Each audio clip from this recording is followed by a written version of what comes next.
আপোনালোকে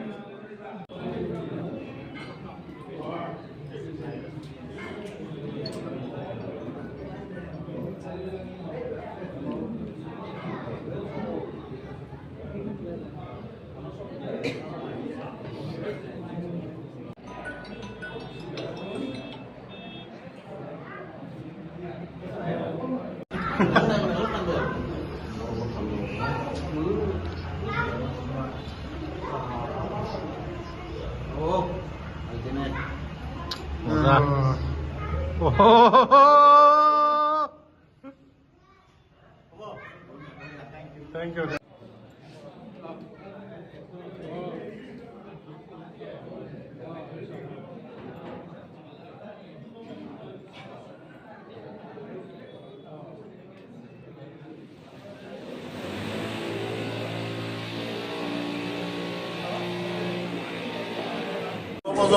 আজিকালি মানুহবিলাক হেৰি হয়, সাধাৰণতে ৰোগীয়া হয়, বিভিন্ন ৰোগে আক্ৰমণ কৰে মানুহবিলাক। যেতিয়া মানুহৰ কাম নাথাকে, সাধাৰণতে আমাৰ এতিয়া ল'ৰাবিলাক ইমান কামৰ বা খেতি বাতিৰ কামত নিয়োজিত হৈ নাথাকে।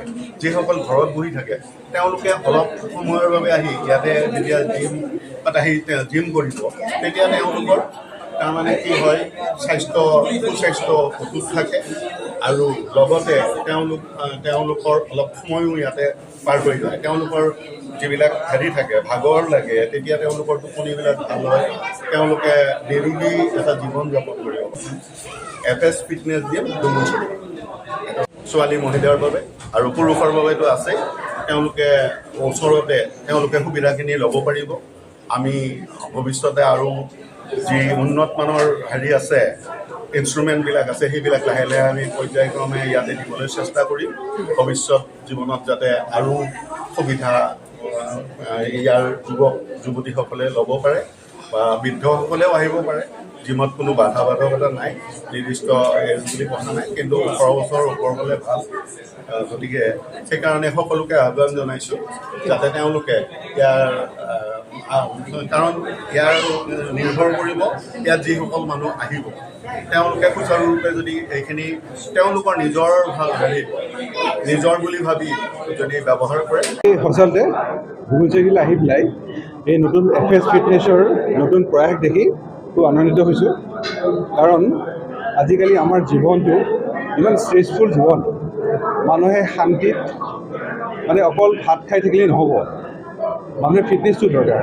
আমি সৰুকালতে পাইছোঁ মানে স্বাস্থ্যই পৰম ধন, হেল্থ ইজ ৱেল্থ। মানুহৰ যিমানেই টকা পইচা নাথাকক, স্বাস্থ্য যদি ভালে ৰাখিব নোৱাৰে তেতিয়াহ'লে এই টকা পইচাৰ কোনো মূল্য নাই। গতিকে FS ফিটনেছে যিটো প্ৰয়াস লৈছে ইয়াত যুৱ প্ৰজন্মক ইয়াত যদি সঁচাকৈ ইনভলভ কৰি পেলাই ফিজিকেল ফিটনেছৰ কাৰণে, এৱাৰনেছৰ কাৰণে যদি ট্ৰেইনিং দিব পাৰে, মই ভাবোঁ যে ডুমুচুৰী অঞ্চলত এটা খুব ডাঙৰ কাম হ'ব। কাৰণ আজিকালি ল'ৰা ছোৱালী বহুত বিপদে পৰিচালিত হোৱা ল'ৰা ছোৱালী দেখা যায়। এইটো বয়সত 20-22 বছৰ বয়সতে সাধাৰণতে ল'ৰা ছোৱালী বহুত বিপদে পৰিচালিত হয়।